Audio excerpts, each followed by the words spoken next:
5 years ago, in the search for a good free-to-play game, me and a friend started playing the high-speed third-person mech game Exteel by NCSoft. Oh, you're not familiar with Exteel? Well, here's a bit of trailer footage for you.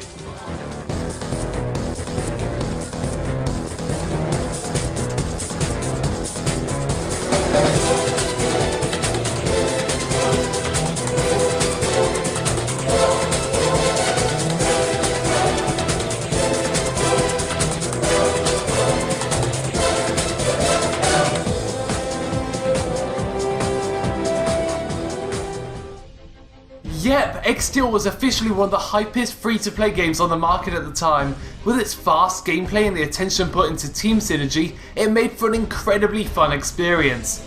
Unfortunately, on the 1st of September 2010, the Exteel servers shut down forever. This left a hole in my heart. A hole that only an awesome mech game could fulfill. I searched far and wide for the mech game that could give me the same thrills as Exteel once did.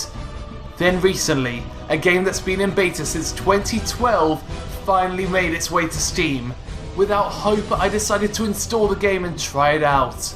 And only then did I finally find closure for Exteel. That game was Hawken.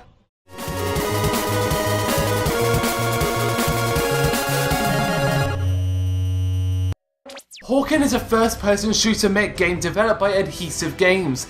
This is definitely my favourite mech game to date and includes many of the mechanics I loved in Exteel. But before we take a closer look, how about we take a look at the history of the mech.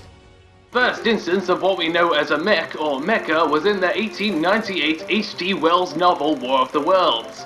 This story, as you may be aware, was about Martians invading the planet Earth in large fighting machines. These machines stomped around the Earth, firing heat rays and other weapons at the humans. This idea of a large mechanical fighting machine quickly became a popular idea in fictional media. With this came the Transformers, the Walkers, the Gundams and more. And then came the rise of video game mechs. From Metal Gear Solid to Strike Suit Zero, mechs were everywhere. So that brings us back to Hawken.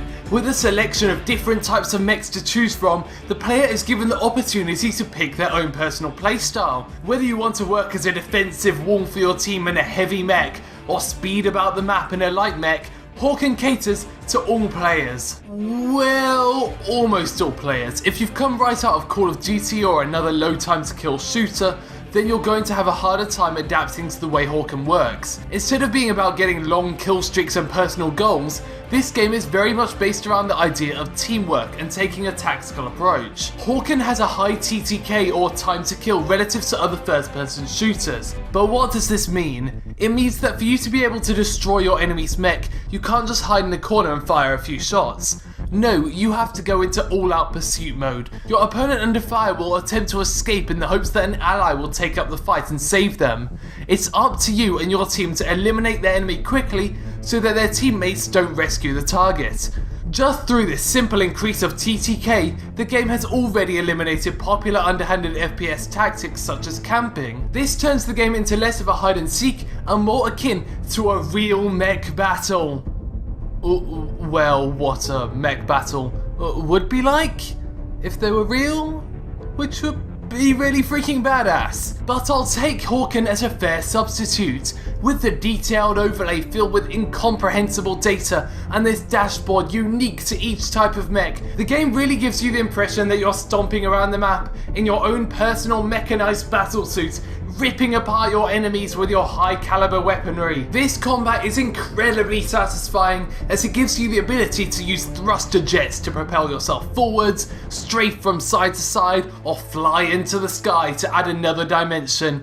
It succeeds at making you, as the player, feel both heavy and at the same time incredibly mobile. So with this mobility and the high time to kill, the gameplay ultimately is fast but slow, meaning that there's so many more opportunities for tactical plays. And nothing says perfect mech experience like customization.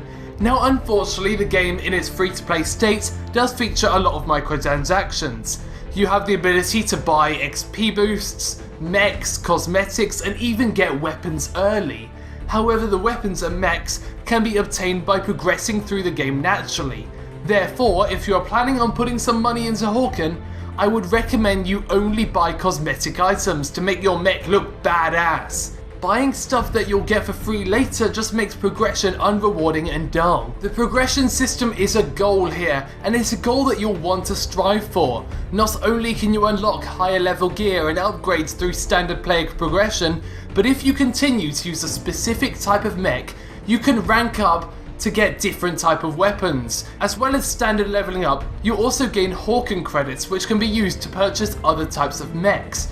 Separated into different categories, you can kind of select your own playstyle and define your role within a team. It doesn't particularly matter if you've selected a mech that cannot effectively hunt down your enemies for that last shot kill, because the game ranks you based on points. These points are awarded for contribution towards the kill rather than just being the one to get the final shot. Even if you did get the kill, if you only dealt like 3% damage, you're not going to get as much of a reward as the one who dealt 97% damage to get them to that point. It's a system that stops children from shouting "Kill Stealer!" because whilst it is important to destroy the enemy mech, working as a team to achieve it is incredibly rewarding. And Decisive, if you want to pay me for this, what is frankly free promotion, could you do so with Meteor credits? I mean, my mech looks badass, but not nearly badass enough.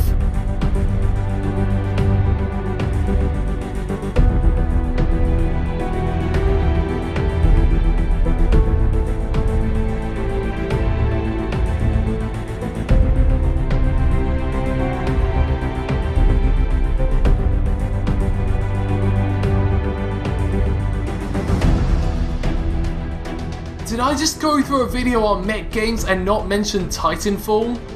Meh, not like it makes a difference. Sorry, I'll end it now.